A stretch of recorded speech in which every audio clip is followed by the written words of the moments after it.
Baiklah,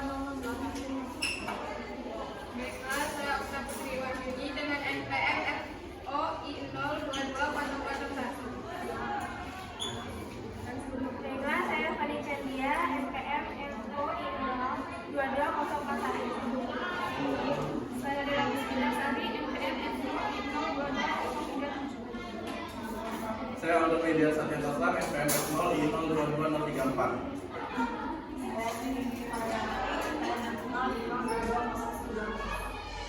Nama saya Suci Audrey Mekarsari, NPM saya 16. Baiklah, di sini kami berdua akan membahas tentang serbuk kultis dan serbuk tak wajib yang akan dijelaskan oleh Okta.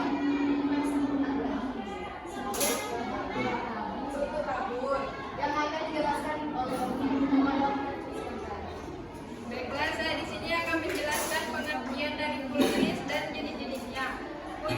Serbuk atau kultis adalah campuran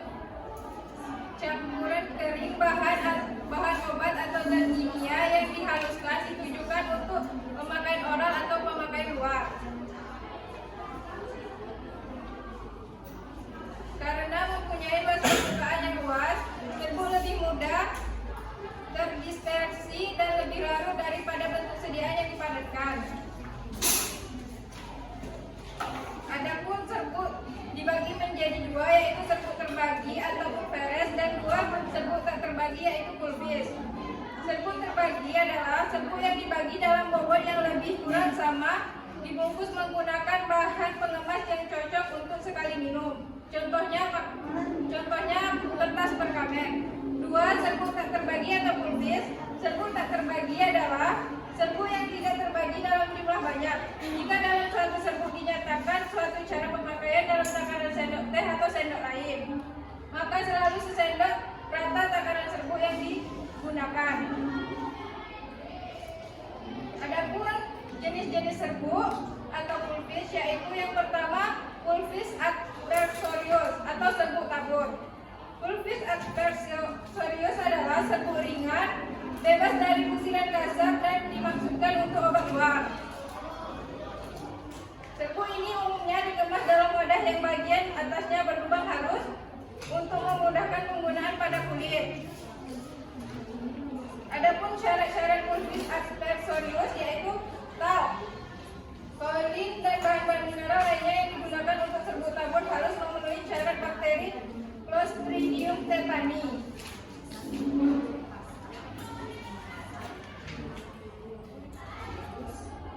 Kemudian contoh kulfis adversorius yaitu Zinci undecillenatis kulfis adversorius.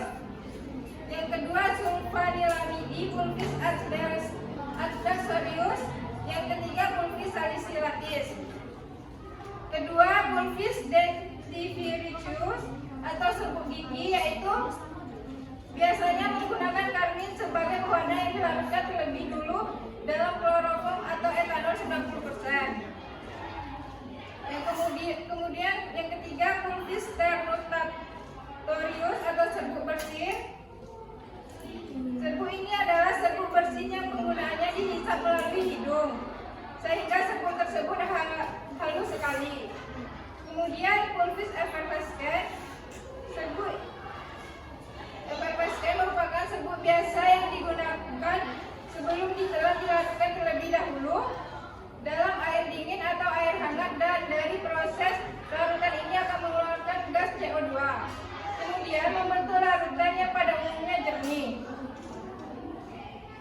Serbuk ini merupakan campuran antara senyawa asam, yaitu asam sitrat atau asam tartar, dengan senyawa basa natrium karbonat atau natrium bikarbonat.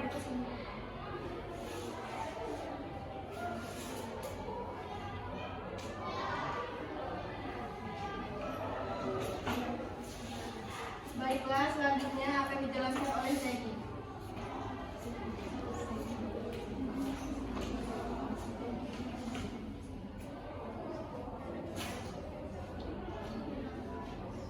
Baiklah, saya akan menjelaskan kelebihan dan kelemahan serta syarat kesediaan serbuk.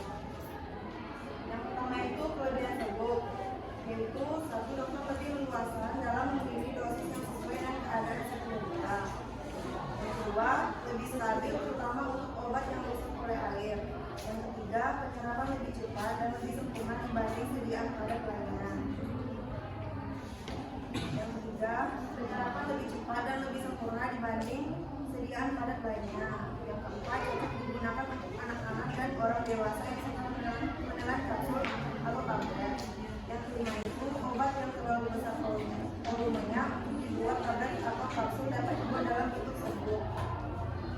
Kekurangan serbuk yaitu yang pertama itu sediaan serbuk tidak cocok digunakan untuk bahan obat yang bersifat higroscopis atau mudah terurai jika kontak dengan udara. Yang kedua, bahan obat yang memiliki rasa dan bau yang tidak enak sulit untuk tertutupi sehingga dibutuhkan penambahan chlorigens sulfuris. Yang ketiga, memerlukan waktu peracikan yang relatif lama untuk sediaan serbuk dan dokter. Yang keempat itu, pada penyimpanan sediaan serbuk kadang mengalami lembab atau basah. Selanjutnya, syarat-syarat sediaan serbuk atau cookies. Secara umum, sediaan serbuk memiliki persyaratan sebagai berikut. Yang pertama, memenuhi uji keseragaman obat atau keseragaman kandungan. Keseragaman bobot dalam hal ini berarti seragam dalam bobot. Sedangkan keseragaman kandungan yaitu seragam dalam bahan obat yang terkandung, di mana hal ini berlaku untuk pulveras atau serbuk terbagi yang mengandung bahan obat keras dan psikotropika. Yang kedua itu homogen. Homogenitas suatu sediaan serbuk dipengaruhi oleh ukuran partikel, bahan obat, dan densitas atau berat dari bahan obat. Jika perbedaan ukuran partikel terlalu besar akan menyebabkan campuran berlapis sehingga sebelum dicampur harus dibuat sama terlebih dahulu. Hal ini dapat diatasi dengan penggerusan kedua bahan sampai mendapatkan ukuran partikel yang sama. Yang ketiga itu kering. Sediaan serbuk tidak boleh menggumpal ataupun mengandung air sehingga bahan obat yang bersifat higroscopis dan deliquescent tidak disarankan untuk dijadikan sediaan serbuk. Yang keempat itu halus. Sediaan serbuk jika memiliki ukuran partikel yang sangat bagus, maka serbuk akan lebih homogen. Proses disolusi semakin cepat sehingga kadar obat dalam darah yang tinggi akan cepat dicapai. Semakin halus serbuk maka akan semakin luas permukaan yang besar sehingga memberi daya absorpsi yang besar.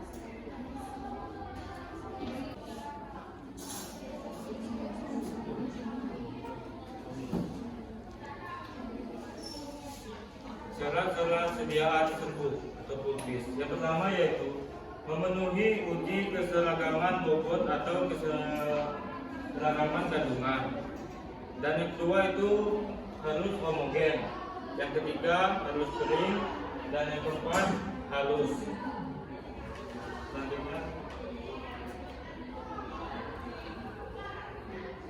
Nah, ini adalah derajat kehalusan serbuk. Untuk klasifikasi serbuk itu ada sangat kasar, setengah kasar, halus, dan sangat halus. Dan untuk simplisia nabati dan hewani, untuk yang sangat kasar itu nomor serbuknya itu yang 8, biasanya 8. Dan untuk nomor pengayaannya itu biasanya 60. Dan untuk persennya itu batas derajat halus di persennya. Biasanya untuk jumlah seluruh serbuk hanya 20% yang masuk ke 60 nomor pengaya. Selanjutnya untuk bahan kimia nggak ada yang sangat kasar. Lanjut ke kasar yaitu untuk nomor serbuknya 20 dan nomor pengayanya itu 60. Dan dari seluruhnya itu hanya 40% yang masuk ke nomor pengaya. Dan di bahan kimia nomor serbuknya 20, batas derajat halus, nomor pengayanya 40 dan hanya 60% yang masuk ke nomor pengaya. Dan setengah kasar nomor serbuknya 40, nomor pengayanya 80 dan hanya 40% yang masuk ke nomor pengaya itu. Di bahan kimia nomor serbuknya 40, nomor pengayanya 60 ada 60% yang masuk ke 60 nomor pengaya itu. Dan halus dan sangat halus sama juga seperti yang di atasnya. Baiklah, selanjutnya akan dijelaskan oleh Aldo.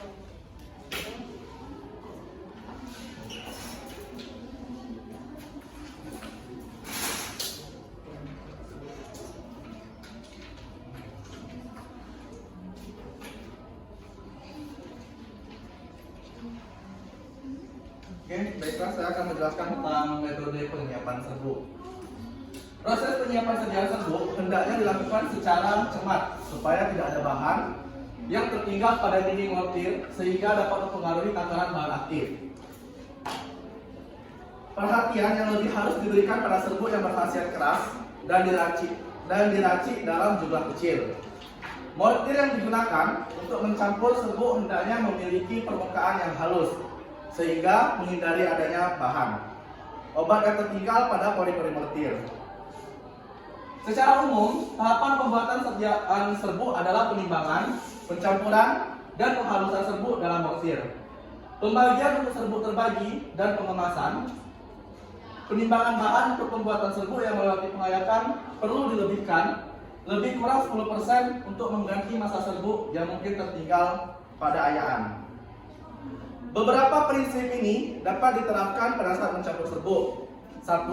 Pada bahan obat yang memiliki khasiat keras dan jumlahnya kecil, harus dilakukan pencampuran dengan zat penambahan konstituen untuk mencegah sebagian besar bahan obat tertinggal pada mortir.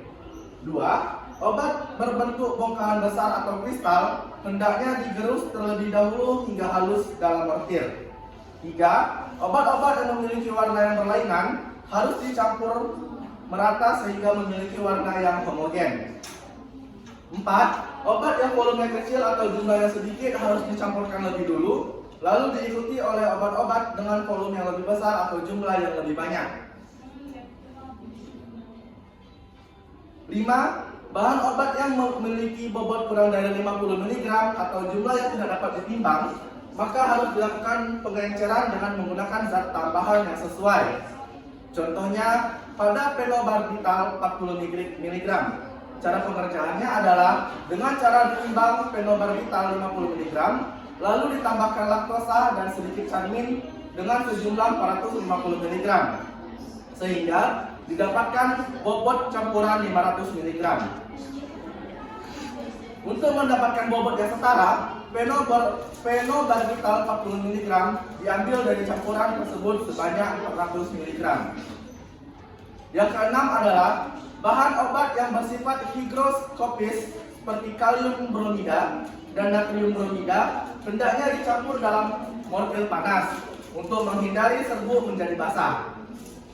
Yang ketujuh adalah obat berupa serbuk kasar, terutama Simplicia nabati, dicampur dengan cara terlebih dahulu menggulung serbuk sampai derajat halus sesuai yang tertera pada pengayat dan derajat halus serbuk. Lalu dikeringkan pada temperatur maksimal 50 derajat Celcius. Yang kedelapan adalah bahan obat berupa cairan, misalnya tinktur dan ekstrak cair, dicampurkan dengan cara menguapkan pelarutnya hingga mendekati kering dan lalu diserbukkan dengan cara memberikan zat tambahan yang sesuai. Yang kesembilan adalah bahan obat dengan konstituen massa lembek, misalnya ekstrak kental, dicampurkan dengan terlebih dahulu melarutkan bahan obat dalam pelarutnya secukupnya. Dan yang terakhir adalah serbuk obat dengan kandungan yang mudah menguap, dikeringkan terlebih dahulu dengan kapur tower atau bahan pengering lain yang sesuai. Baiklah, selanjutnya akan dijelaskan oleh Dela.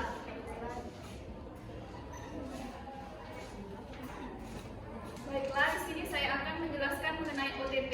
Jadi, OTT ini merupakan obat yang tak tercampur. OTT bisa terjadi karena terjadinya reaksi kimia, terjadinya perubahan fisika, dan terjadinya kerja farmakologi. Nah, OTT itu ada yang bisa diatasi dan ada yang tidak bisa diatasi. Untuk OTT yang tidak bisa diatasi, bisa kita usul untuk mengeluarkan salah satu obat. Misalnya, jika terjadi reaksi kimia, campuran menjadi racun. Contohnya kolomer, jika ditambah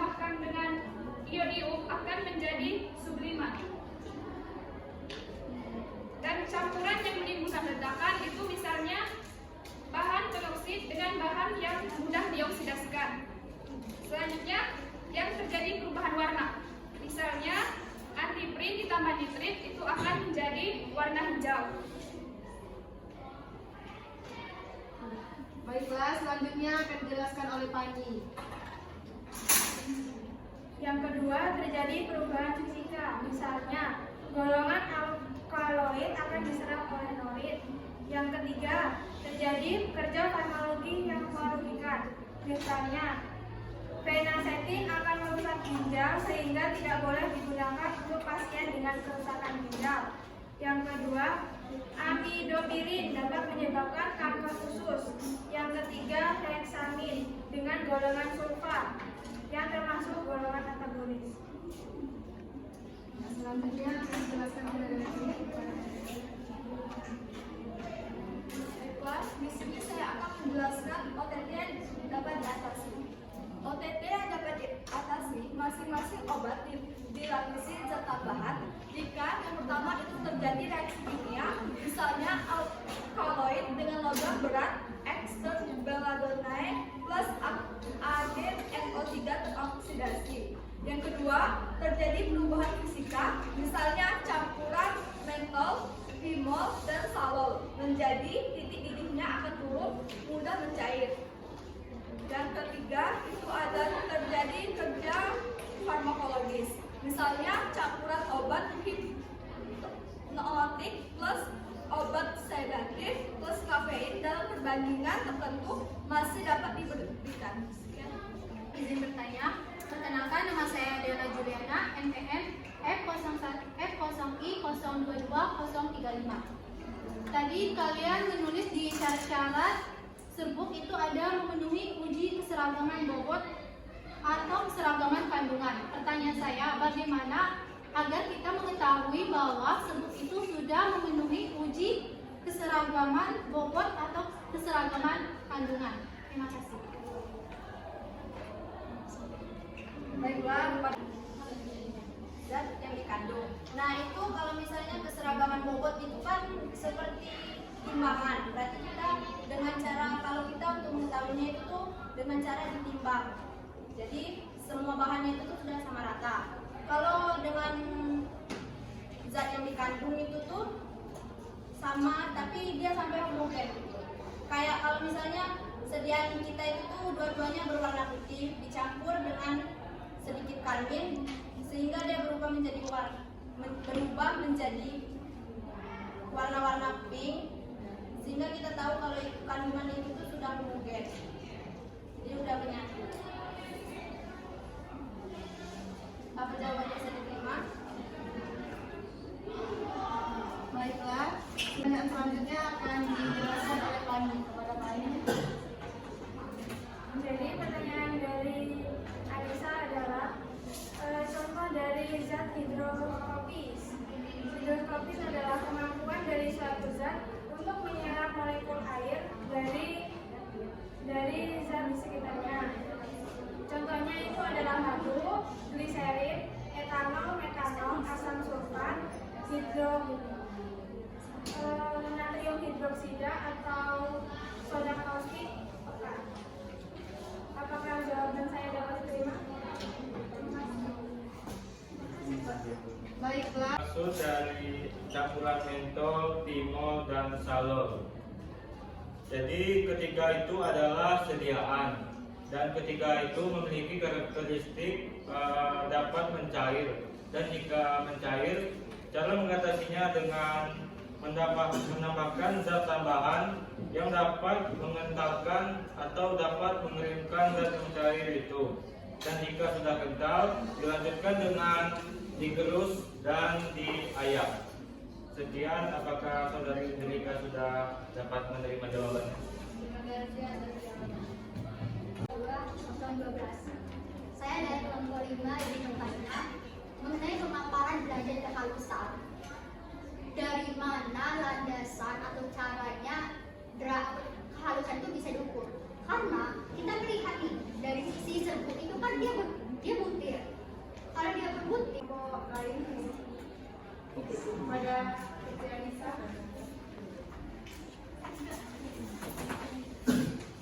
Kelas, perkenalkan nama saya Putri Anissa dari NPM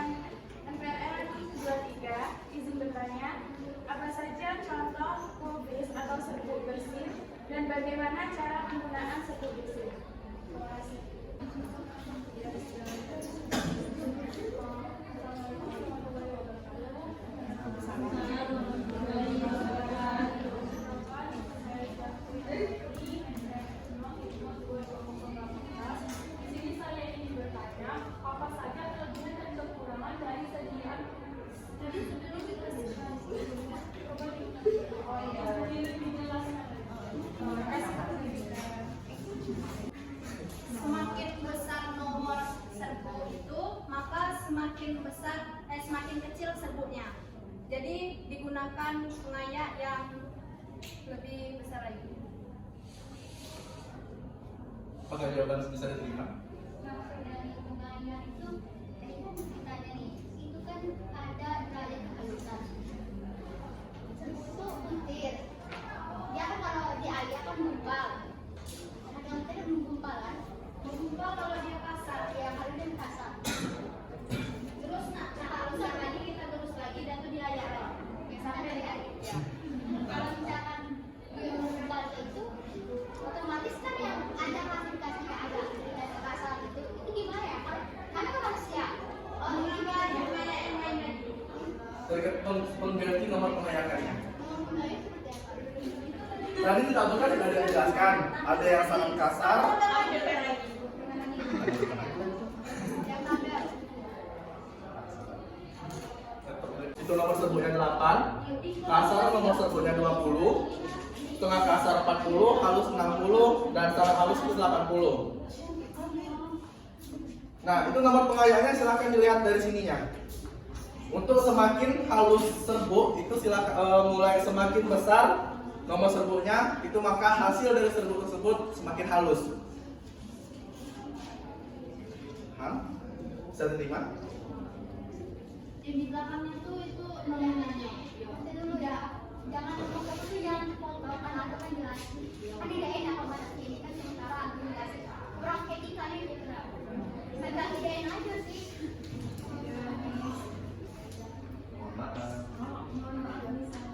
Ya, kita terima jawabannya. Ini saya akan menjawab pertanyaan yang kedua, yaitu bagaimana cara penggunaan serbuk mesin dan contohnya. Nah, jadi serbuk mesin ini sedia ada itu harus sangat halus sekali, karena kan akan kita bisa untuk kita hirup. Jadi penggunaannya itu akan kita hirup atau bisa menggunakan hidung. Tahu kan? Ini. Nah, contohnya itu ada Vaseline sama ada Sanai. Bisa dipahami? Contohnya Vaseline yang ada di sana. Jadi contoh dari serbuk mesin ini ada Purpose Paraformaldehyde Compost. Baiklah, mungkin ini saja yang dapat kami sampaikan. Apabila ada jarum yang patah, jangan disimpan dalam peti. Apabila ada kata-kata kami yang salah, jangan disimpan dalam hati. Apabila ada semut di ladang, boleh kita menumpang mandi. Apabila ada umur yang panjang, insya Allah kita berjumpa lagi. Syukran kasiran al-hakimah minkum minalikum. Ma'assalam. Wassalamualaikum warahmatullahi wabarakatuh.